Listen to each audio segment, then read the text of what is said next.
और 12वें घर में केतु और साथ में यह मिलकर बना रहे हैं कालसर्प योग। इसका मतलब यह है दर्शकों कि आपकी जिंदगी के अंदर यह एक तरह का संघर्ष भरने वाले हैं।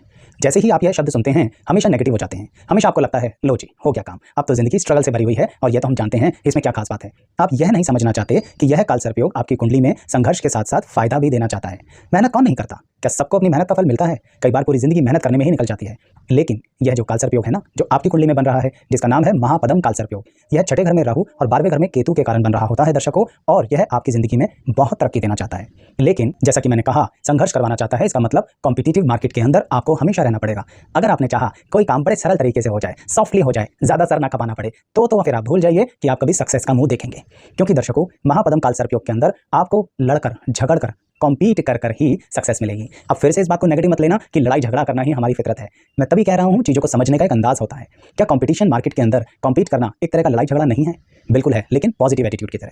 जैसे एक सोच आती है कि अगर हम कंपटीशन को खत्म करना चाहें तो क्या हम कर सकते हैं? बिल्कुल नहीं कर सकते। दुनिया में हमेशा कंपटीशन बना रहेगा। इसलिए आपको भी महापदम कालसर्प योग वालों को यह ध्यान रखना होगा कि आपका कंपटीशन आपकी जिंदगी में पूरा बना रहेगा, यानी शत्रु हमेशा रहेंगे। क्योंकि दर्शकों, जब छठे घर में राहु और 12वें घर में केतु बैठकर यह कालसर्प योग बना रहे हैं तो हो ही नहीं सकता कि आपके शत्रु ना हो। लेकिन क्या शत्रु आप पर हावी होंगे? उसके लिए एक कारण हो सकता है, अगर आप अपने शत्रुओं को बहुत लाइटली लेंगे, जो कि इस महापदम कालसर्प योग में आप गलती कर बैठते हैं। कहने का तात्पर्य, आप अपने शत्रु के प्रति भी उतने कठोर नहीं होते जितना सही मायने में यह कालसर्प योग आपको कहता है कि होना चाहिए।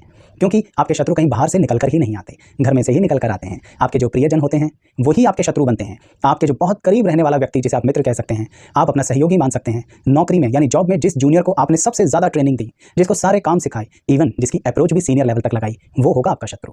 अब अगर आप उस शत्रु के बदले में सामने से आकर किसी भी तरह से एक्शन का रिएक्शन नहीं देते तो फिर महापदम कालसर्प योग का लाभ नहीं मिलेगा। ऐसा इसलिए बोल रहा हूं दर्शकों कि कहीं ना कहीं रिप्लाई देना जरूरी होता है। मैं रिवेंज नहीं कह रहा, मैं यह बिल्कुल नहीं कह रहा कि आप बदला लो, पर मैं यह जरूर कह रहा हूं कि अगर आपके हक का कुछ छीन कर कोई ले जा रहा है तो क्यों नहीं आप अपने शत्रु के सामने आके खड़े होते। यहां पर एक बात और खास ध्यान रखना दर्शकों, जब छठे घर के राहु और 12वें घर के केतु के कारण महापदम कालसर्प योग बनता है तो मन में एक आध्यात्मिकता आती है, जो सामान्य तौर पर आपको पता है कि 12वें घर का केतु देता है। लेकिन यहाँ आध्यात्मिकता का मतलब क्या है?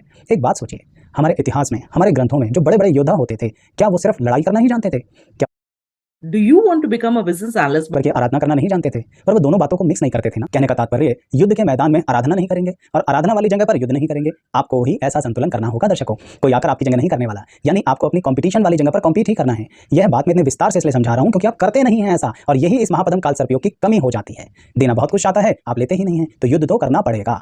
जैसे कि आपने सुना होगा ना कि कृष्ण ने कहा अर्जुन से युद्ध कर, बिल्कुल वैसी ही कहानी है दर्शकों, युद्ध करना पड़ेगा। अगर आप सोचो ना कि अपने प्रियजनों के साथ लड़के क्या फायदा हो जाएगा, मत लड़िए। आपके हक की प्रॉपर्टी भी छीन कर ले जाएंगे, आपके हक का पैसा भी छीन कर ले जाएंगे, और तो और आपके हक का काम धंधा भी छीन कर ले जाएंगे। हो जाइए बेरोजगार, ये तो आपकी मर्जी है।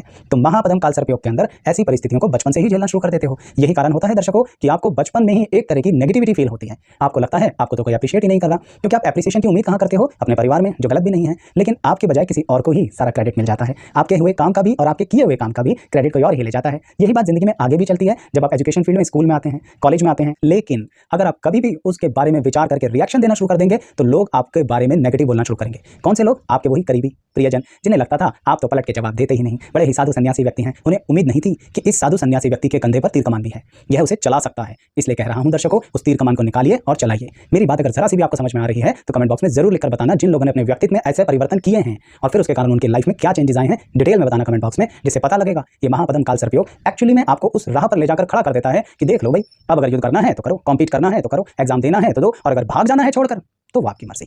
इसीलिए इस महापदम कालसर्प योग में एक बार तो जिंदगी में आप सभी लोगों के बुरे बन जाते हो, और ये सभी लोग आपका जीवन साथी भी हो सकता है, आपकी संतान भी हो सकती है। क्यों? क्योंकि उस समय आप एक बड़ा ही कठोर डिसीजन अपनी जिंदगी में ले रहे होते हो जो करियर से संबंधित होता है। ऐसा होता है कई बार कि आप जिंदगी के अंदर सिर्फ अपने बेस पर डिसाइड करते हो, यानी मान लीजिए आपको कोई ऐसी जॉब मिल रही है या व्यापार में ऐसी कोई अपॉर्चुनिटी मिल रही है जो सिर्फ आपको समझ में आ रही है, दूसरे व्यक्ति को समझ में नहीं आ रही।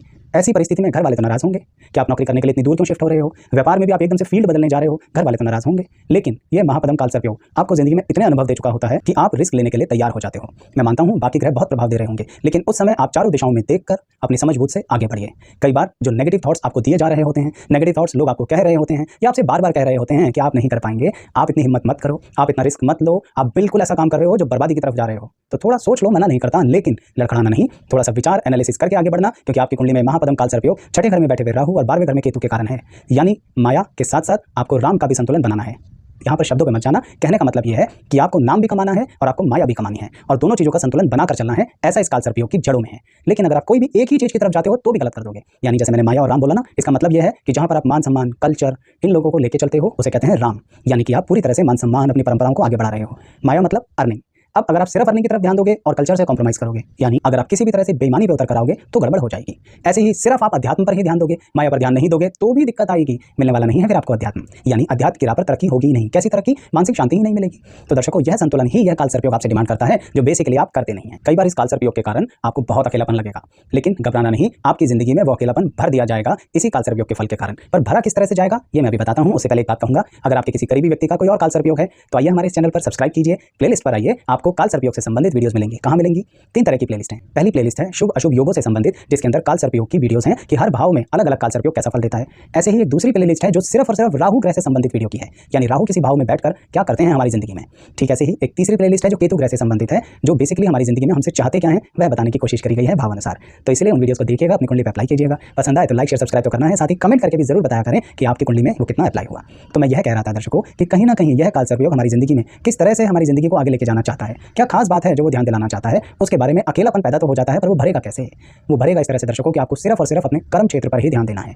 कर्म क्षेत्र मतलब देखिए दर्शकों, अगर आप अपनी राह बदल देंगे कर्म की किसी भी व्यक्ति के कारण, तो यह काल सर्पयोग अशुभ फल देगा, यानी एप्रिसिएशन भी नहीं मिलेगा, नुकसान भी होता चला जाएगा। और तो और अपने लोग ये कह देंगे, हमने थोड़ी ना कहा था कि तुम राह बदल के हमारी तरफ आओ, तुम हमारे लिए अपनी लाइफ को सेक्रीफाइस करो, हमने थोड़ी ना कहा था कि तुम हमारे साथ रहो, हमने थोड़ी ना कहा था कि जो अपॉर्चुनिटी मिल रही है उसे छोड़ दो और परिवार को टॉप प्रायोरिटी पे रखो। आज तुम्हारे पास फाइनेंसिस नहीं है, आज तुम कर्जे में डूबे हुए हो, आज तुम हर तरफ से बर्बाद हो रहे हो, ये तुम्हारी गलती। किसी के भी कारण बदलोगे तो बाद में ये सब सुनने को मिलेगा। परंतु अगर आप तटस्थ होकर, स्ट्रांग होकर कहीं ना कहीं अपने करियर की तरफ ही ध्यान देते हैं तो अकेलापन भरता चला जाएगा। नए मित्र बनते चले जाएंगे जो आपकी काबिलियत के आधार पर आपसे जुड़े होंगे, नए संबंध भी जुड़ेंगे जो आपकी काबिलियत के आधार पर आपको पसंद करेंगे, नए लोग आपको प्यार करेंगे जो आपकी काबिलियत के आधार पर आपको प्यार करेंगे। मेरी बात समझ रहे हैं? जन्म से ज्यादा कर्म महत्वपूर्ण हो जाएगा आपके लिए दर्शकों, और कर्म अनुसार आपको नए लोग मिलते चले जाएंगे।